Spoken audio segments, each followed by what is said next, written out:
Alright, so what's going on YouTube? Figured I'd do a quick video up here, help a friend out. It's been asking me about how I painted the interior up. First off, this is the interior kit from RC4WD Drive. It's, comes in black, injected molded plastic stuff, like the little trees here. Everything comes in black on these little, like a model car. Back in the day, I used to build a lot of model cars, and I actually went to a few model car shows and stuff. That's kind of, in the detailing work, that doing stuff like that kind of helps a lot. Anyhow, I did this interior up for the Marlin, and it came out okay. I'm using my phone here, guys, do the video.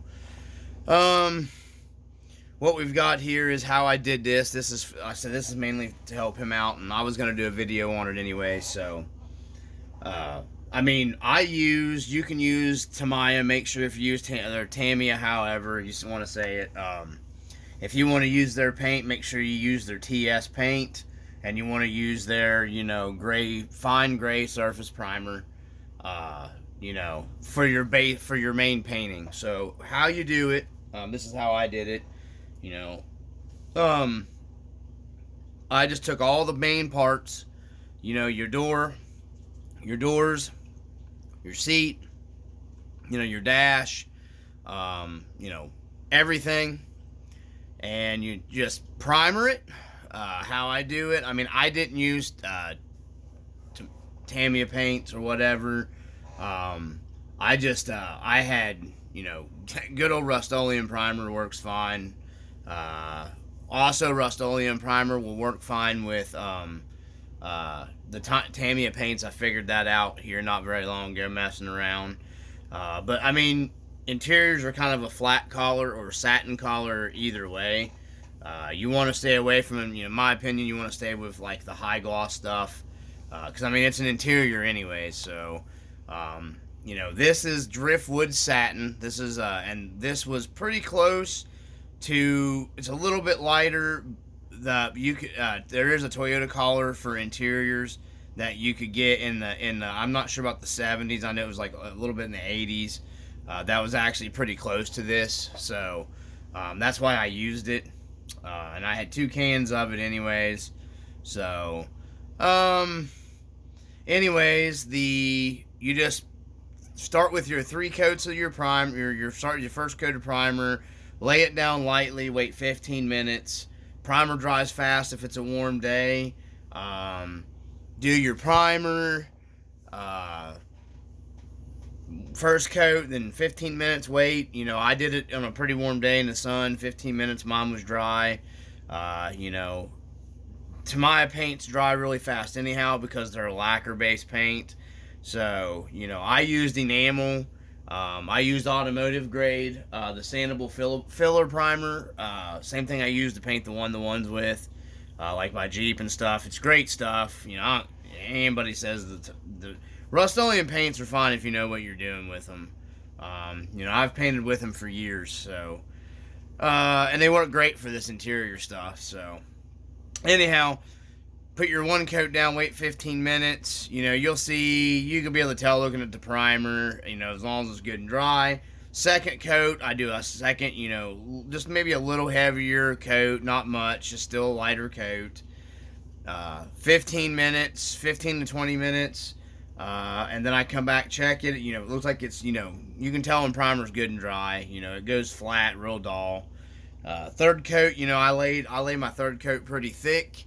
Since it's an interior, I didn't sand the parts down. Normally after that, I would wait 24 hours if I was painting like a body or whatever. And then I would wet sand it with like 400 or 600 grit. I wouldn't do the 400, I would do 600 grit, wet sand it, or 800 grit wet sand paper, and then check it, everything, make sure everything's good and smooth how you want it. Personally, myself, I wanted the extra texture for an interior because interiors have textures. So I just left it. I didn't wet sand it. I did not wet sand it at all. I waited 4 hours. I went back and I started laying my base coat paint, which is the driftwood here that you see, you know, what I painted it with. So, and I did the first coat, Rust-Oleum. I wait a little longer. If it's a really, really warm day or the wind's blowing or whatever, you can get away with doing coats more often, you know, heavier, thicker. I did a first coat, really light coat. Waited 15 minutes. The second coat, I went a little heavier. And then I waited like 25 minutes to a half an hour. And, you know, this is satin paint, so you don't got to really worry about the gloss stuff will crinkle up on you or do, you know, crazy stuff. So you don't got to be like as super, you know, technical with the satin and the flat paints. And satin mimics what an interior would look like in a real one-to-one almost perfectly. So that's why I went with satin. You know, because like Toyota had like the old vinyl seats that were fake pleather stuff looking stuff and everything. And then I went to turn around so you guys can see it while I'm talking here, so you're just not bored. Then I went to, like I said, the third coat I put on it. It's a heavier coat. I went pretty heavy because I laid the paint pretty thick because I knew I wanted some pretty thick layers of paint when I started doing some of my fine detailing with it and everything. So anyways, I went through here after all that had dried. I gave all the parts that I painted once they were painted with the main, my driftwood. I went in here to do the details, okay, in the dash.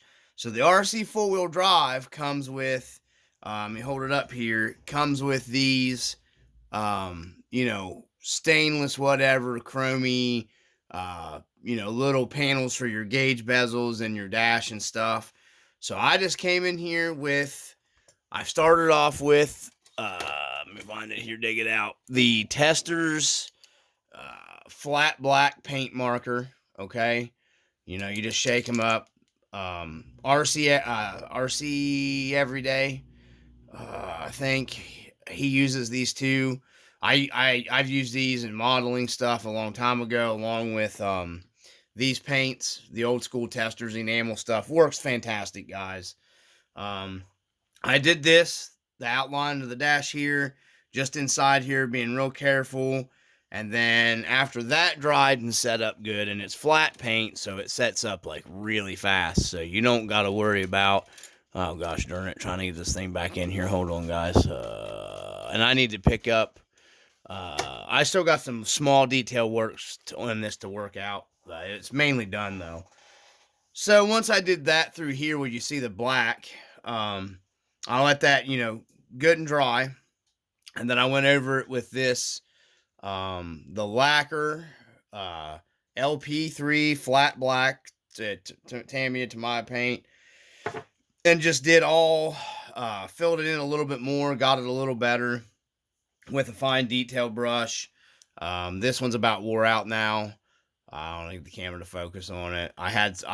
This is getting thrown in the trash, but I went over that with a fine detail brush, being really careful not to get it on the outside of my dash and stuff.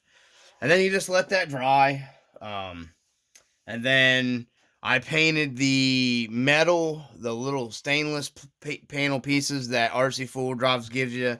I scuffed them up a little bit with like 1,000 sandpaper, wet dry sandpaper, just to scuff them to get the, you know, stuff to stick to them. I primered them with the same, you know, whatever primer you want to choose to use.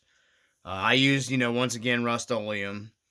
And adhered to it fine, and then I hit it with a couple coats of this, you know, driftwood, same as I did the original paint, you know, waiting my 15 minutes, and then just went to, you know, installing the parts in the interior.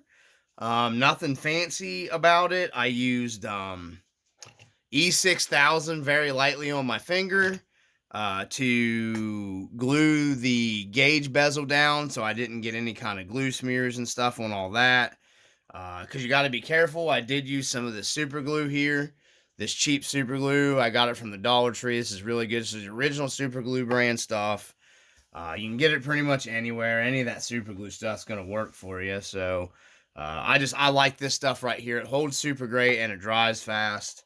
That works really well. And then if I can find it here, I did not care for the Loctite that I bought. Did not like that. This was supposed to be gel and it was runnier than this. And you can hear that. That's like liquid. I mean, just straight water. I'm trying to find, I have a super glue pen that works really well too for fine trimming pieces. I don't know where I put it. You can pick it up at a Dollar Tree also. It might be up here in my paint thing, actually. I held it because it leaks if you have to store it standing up. This works super great. It's a liquid pen. It dries up really fast, though, so you kind of waste a lot of it. But this stuff works really good if you're gluing, like, little small stuff down. So, but, yeah. And then from there, it was just, painting. I went with a glossier finish on these, flat on my door cranks. My speakers are flat black, detailed. Then, like your air vents on your, I went black with those and then kept these in like the chrome. Because looking at pictures on the internet of the real one-to-one Toyota, most of these I noticed were chrome. One thing I wish I would have done, I wish I would have went through and did a wood grain style on the trim piece here that I painted the driftwood we just talked about. But then the rest of the stuff was just detailing with a brush, guys. That's all I did. I'm going to get a little bit closer. I couldn't put my gas and brake pedal in. And then you can see I used the Testors silver, enamel brush paint for the keyhole. Nothing fancy. You can pick this stuff up about anywhere too. These are starting to get kind of expensive. Like I said, old school guy. Testors is fantastic stuff. And then there's Testors flat black, gloss black, which I didn't use for this because it's an interior. But you can't hardly beat Tester stuff, Tamiya stuff. I mean, they're both good. I don't, as long as you have a little bit, maybe, if you don't not experienced with it at all, then that's just, you might have, you're going to have a little mess ups here and there, but it's just how you learn. So, and I kept my door trim pieces over here. Those are still the stainless. I kept the stainless trim that goes, you can't make it out. I don't know why, guys. It just kind of sucks. Anyways, and then the carpet. This is carpet. This isn't painted. It's actual carpet. And they were lift chair samples that were given to us at my workplace that they were going to throw in the trash that I brought home. And I just trimmed them to fit and then shoe glued them down to the floor, to make it look like there was carpet. And I'm working on doing, making some floor mats with some material I have here. I'm going to custom make some floor mats with the RC4WD Drive logo in it for it to add a little more detail. And then we added, the Marb Reds, the old school Marb Reds. I, just made the shift knobs with some of the same stuff that are the same dice that I used for, my rear view mirror hangers that I have here that, yes, they're red too. I color matched the stuff. These are going to be going into the rear view mirror on the Trailfinder, the Marlin. What do you want, kitty? Do you want to be on camera? Where'd you go? Hey, there's RC Cat. RC Cat. RC Cat. Sorry, guys, had a brief interruption here. RC Cat. RC Cat. Meow. Yeah. All right, buddy. So, anyways, I had to take a break to pet RC Cat, so. Well, you trying to get up here? You trying to get in the Marlin interior, buddy? Yeah, what are you doing? Don't get up here. You're going to knock stuff all down. So, anyways, that's what I did with these. And then my driver, it's a old 1994 5.5 inch Peter Parker.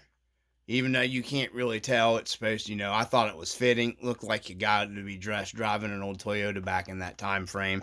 Blue jeans and like an old leather style, like the old leather coat stuff that guys wore back then. I thought that looked pretty correct. What you doing over here, kitty? Don't get up there either, buddy. I'll probably get some stuff for the passenger seat. I'm not real sure. I've got some more, scale stuff I want to add to it. I do got the CB here. I bought one of the light up CBs. That's why I wanted to do a light up dash with this. But I just didn't get, I just kind of, maybe if I do another, since this is a Marlin, I really like to eventually, later down the road, I may get one of the Midnight Edition Trailfinders and do a build on it. And like I said, that'll be like a long time, because I've just got too much stuff that's overwhelms me anyways. Because I've got some other builds that I'm going to start working on either way. Seen something I got to take care of here real quick, guys. I had a piece of the chrome trim piece here that's... And then when you're super gluing stuff, your pieces down, get you a good, pair of tweezers and, when you're gluing your stuff in together and everything. So it'll help out a lot. Yeah, I got that out of there. So, okay. But that's it. And then I painted the shifters, to make them, because a lot of the Toyota shifters, some of them, the older trucks had the chrome, shifters in them. Some of the later models, had the black. And then I had to heat this one with a heat gun a little bit and just bend it over and then let the plastic harden back up. That way he could get a good grip on the shifter and everything. Because you got to have a good grip on your wheel and your shifter when you're off-roading, man. You don't want to be crashing. So, anyways, that's what I did. Like I said, I was mainly doing this video for my bud, just to help him out. I'll do another video when I get everything installed back into the truck. Which is pretty much not ready for the interior yet. I've still, for you guys, another thing I want to go over with for you guys that are, I bought the, SRC, my bud gave me the link to that stuff, showed me, I picked up the SRC mirrors for like the Gen 8 and my Cherokee, which they fit good, cause they're a little bigger trucks, which, is fitting cause they're bigger trucks in the 1-to-1. So I wanted more of a scale mirror to the right size that would be in the Toyota. Once again, I went to SRC looking around, and I found they have the small. This is their small one. I guess they maybe advertise this for more like their drift cars, which I've been getting into lately too. So I stumbled upon these anyways, and the drift stuff. No, this one's not adjustable. It's not an adjustable mirror, but it fits the Marlin or your Trailfinder Mojave window. Beautiful. Setting it in there. Like, I mean, beautiful. So you don't need the adjustments with it.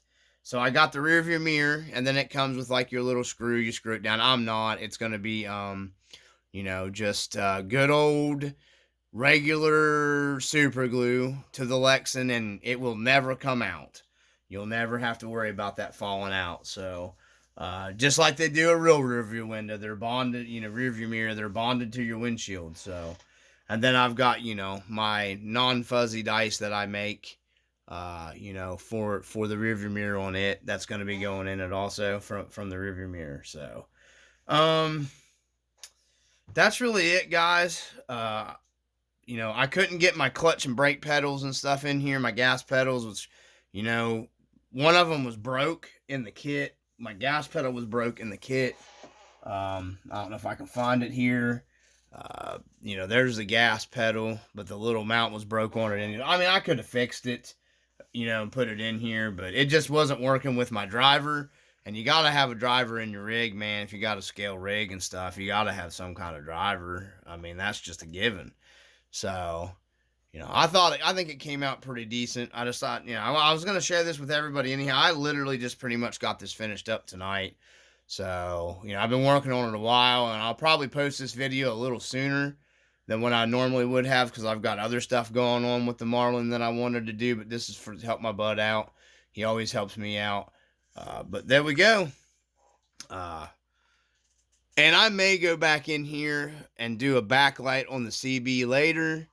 I don't know if it's picking it up, but you can backlight it. And then I got it from Etsy. And then I may do a backlight on this because it's pretty easy to do from what I'm figuring how I was going to do it. So I glued this in using something I could get out really easy, this E6000 very lightly. That way I could take all this back out without damaging it and dremeling out behind it and putting the clear piece in. And I'm not going to do it right now, but I may go back. Like I said, I may go back and do it with this one. If not, then it may be a next build down the road. I'm happy with this one now, how it turned out. So don't be afraid to get in there and do this stuff, guys, and learn. It's a learning experience. If you mess with model cars, it gives you a pretty good background with this stuff. So, but anyways, I'll, catch you guys on the next video, and thank you guys for the people that are subscribing and everything. And I've got some good content, more content coming to you guys. I'll have some more Marlin videos coming. Get this out of the way.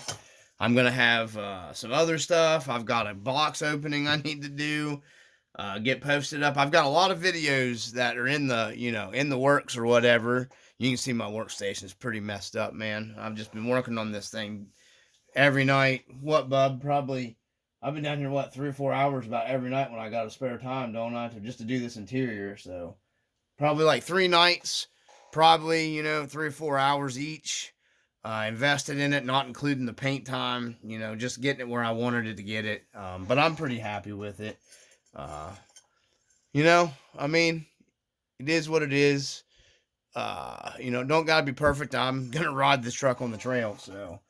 But anyways, and then, I've still got a ton more work to do to the Marlin. It's, still got a little ways to go, waiting on my winch and all that stuff coming for it, and, just some other detail stuff that I want to get on it.